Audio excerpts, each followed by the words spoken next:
si j'essayais les tractions?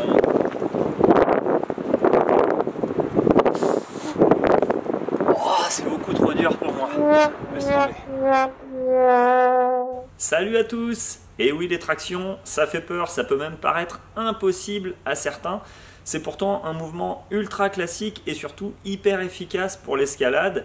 Mais soit on ne sait pas les faire et on se dit c'est pas pour moi, je vais même pas essayer, c'est trop dur. Soit on sait déjà les faire, mais on va faire le même type de traction tout le temps, les tractions classiques. En fait, le secret, c'est tout simplement d'y aller progressivement, avec des étapes intermédiaires, et puis aussi de varier les types de traction. Donc là, je vais vous montrer un tutoriel sur ces tractions pour aller du très facile au très difficile, en variant le type d'exercice, pour que même un grand débutant puisse progressivement y arriver. C'est parti! Alors pour ceux qui n'ont jamais essayé les tractions, la base, c'est de commencer avec les pieds au sol tout simplement. On peut mettre les talons sur le sol, le corps bien tendu, bien gainé, et on va tirer juste sur les bras. Normalement, ça doit pouvoir le faire pour commencer.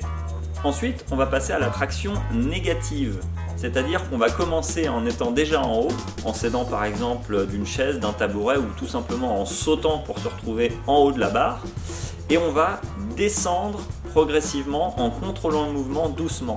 On va travailler en excentrique et ça c'est très bénéfique pour le muscle, pour le biceps. L'étape suivante, c'est la traction aidée avec un élastique qui va nous soulever un petit peu le poids du corps, donc on pourra plus facilement réaliser le mouvement, mais ça sera une traction classique. Il faut faire attention à être bien tendu, avoir les jambes qui restent tendues, sinon on n'aura pas le bénéfice de l'élastique, mais il ne faut pas jouer sur le rebond que va provoquer l'élastique à la descente et bien contrôler le mouvement. Allez, après la traction aidée avec un élastique, on peut passer à la vraie traction sans aide, mais on va la faire en supination, c'est-à-dire les paumes de main vers le ciel. On va attraper la barre comme ceci et on va tracter tout simplement vers le ciel. Vous allez voir que c'est une traction qui est un peu plus simple que la traction classique en pronation, celle qu'on utilise le plus en escalade, mais ça vous permet de commencer à faire des tractions sans aide. Vous l'aurez compris, la suite logique, c'est la traction classique, celle qu'on connaît tous, avec les mains en pronation, à largeur d'épaule, sur la barre. C'est vraiment la base qu'on utilise le plus en escalade. Mais vous pouvez varier ce type de traction en faisant par exemple des tractions avec les bras écartés au maximum sur la barre, ce qui sera un peu plus dur, ou une traction avec les mains très rapprochées, parce qu'en escalade, on peut se retrouver avec des prises très proches comme des prises très éloignées. Ensuite, on va essayer une traction un peu plus dure parce qu'on va mêler traction et gainage en mettant son corps en équerre au moment où on fait la traction. Ça apporte quand même un net complément et c'est très utile dans les dévers en escalade.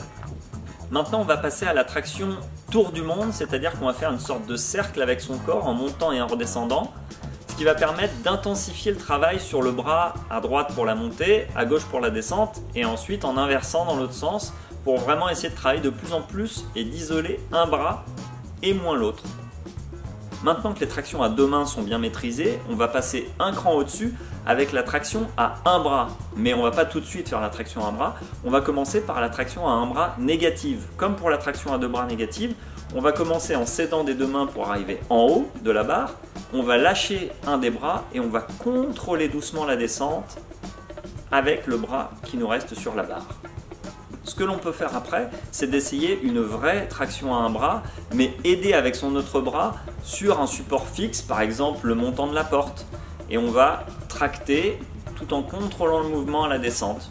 Petite variante, quand on maîtrise bien la traction à un bras aidé avec un support fixe, c'est de prendre un support mobile pour faire cette traction à un bras pour s'aider.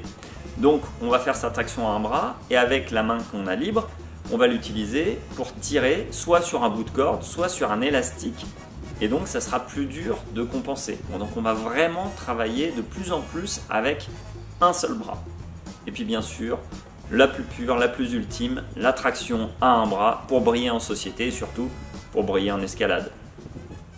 Alors attention, pour effectuer ces tractions sans se blesser, il est important de contrôler la descente du mouvement, de ne pas se retrouver en butée articulaire en tendant les bras totalement, c'est-à-dire en se retrouvant avec les oreilles collées au bras. Donc il faut essayer de retenir et de descendre doucement, notamment pour ne pas se blesser les tendons, les coudes, toutes les articulations du bras.